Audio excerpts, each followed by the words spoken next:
So whenever I hear old people swear, it really makes me smile. I don't know why, it just does, every single time, and there's some great swearing in this. That's my main takeaway from this movie, is that there's a lot of swearing. King of Thieves is full of the swears. Michael Caine can really drop a good F-bomb. Put the bunny back in the box. Starring amongst others, Michael Caine, Jim Broadbent, Tom Courtenay, Charlie Cox, Paul Whitehouse, Michael Gambon and Ray Winstone. I have to do that voice. Directed by James Marsh off of a screenplay by Joe Penhall. This is my review for King of Thieves. So King of Thieves is based on the true story of the Hatton Garden robbery. A lot of diamonds and money were stolen, sort of the biggest in UK legal history. So it was a big job. And this movie depicts the personal lives of these people and the actual theft itself. And how true to events it is, I'm not overly sure. Like, of course, I'm familiar with the actual robbery itself. I know it happened, but I don't know all the ins and outs of it. So I don't know quite how accurate this movie is. But nevertheless, it's an interesting story. And it's one that, it's sooner or later, it was always going to be a movie. And it was fairly quick. This only happened, I think, in 2015. So 3 years later, we're already getting a movie. That's how Hollywood works these days.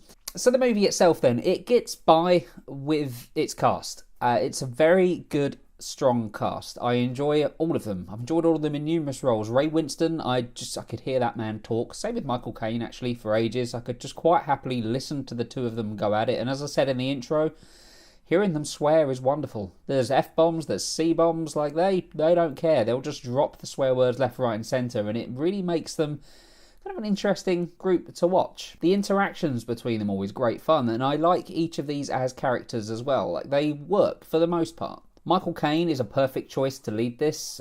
He's such a great way about him, Michael Caine. Like, he's not an overly nice character in this one, but at the same time, it's hard not to like him. He just has that sweet old man face, and whenever this guy does sad, it breaks me. So even here where his character's not the nicest of people in the world, I still kind of root for him, and that's down to Caine. That's down to how well he performs these roles. And everybody else does well. I've always enjoyed Paul Whitehouse from the Far Show days. If you've never seen the Far Show, it's a great UK sketch show. Johnny Depp once showed up in it, so check those out on YouTube. I'm sure they must be on there, but he's great in this.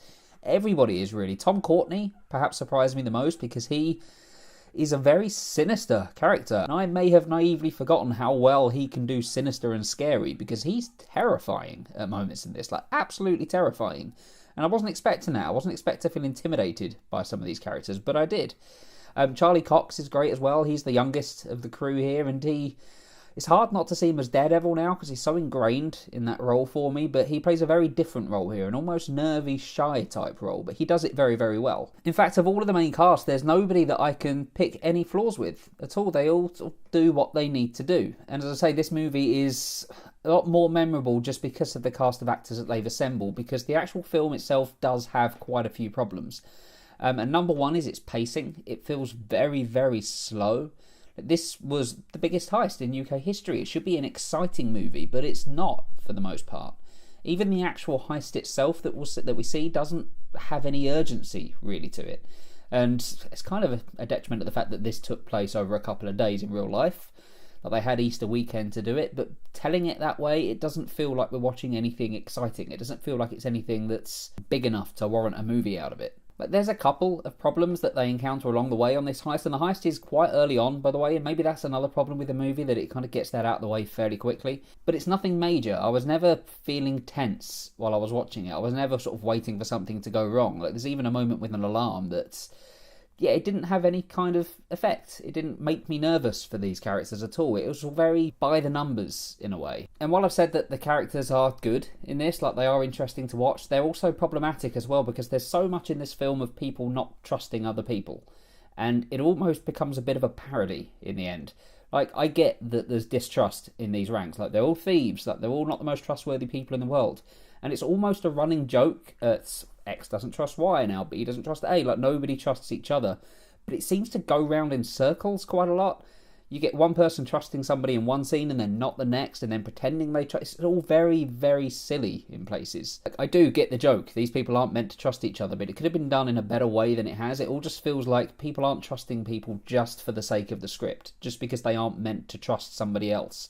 There's not often that there's an actual reason for the distrust. There is on occasion, but just for the most part, it just seems written in because they wanted to have this kind of sparring dynamic between the cast. And the humour as well here is a lot more miss than it is hit. A lot more of the jokes fail to land than the ones that do, and there are some funny ones, there are some funny moments here throughout, but it seemed to me that this tried to lean too far into a comedy. And that's, A, not great when the jokes don't work, and I don't know whether this is the sort of movie that should have been. I feel like it should have been a lot more serious than it is, because the subject matter is pretty serious. It's a biggest robbery in the UK. I can't help but feel this would have been a much more successful movie if it had been a full-on drama, if they hadn't tried to have these comedic moments throughout. I think it could have been a lot better if they'd done that, but they didn't. We got some comedy, and yeah, for me, it didn't quite work all of the time. But as I say, there are moments where King of Thieves is a great deal of fun. The cast, I said it before, I'll say it again, they're very good. They all interact with each other very well, and they make it a movie that I'm pleased I saw. It's one that I wouldn't necessarily recommend to rush out and see, but if you do get a chance to, it is worth watching just for the likes of Michael Caine and Ray Winstone, and all of them, really, in this. I'm going to give King of Thieves a 6 out of 10. Have you seen King of Thieves? If so, let me know what you think about it in the comments below. What's your favourite crime movie as well? Let me know that too. Look out for more reviews coming soon. I should have a review for The Nun up this week. I am not good in jump scare movies, so this is going to be an ordeal, I think, sitting through that one. If you enjoyed this video, do hit like and do hit subscribe. I appreciate every single one of you that do. Thank you very much for watching, and I'll see you on the next video.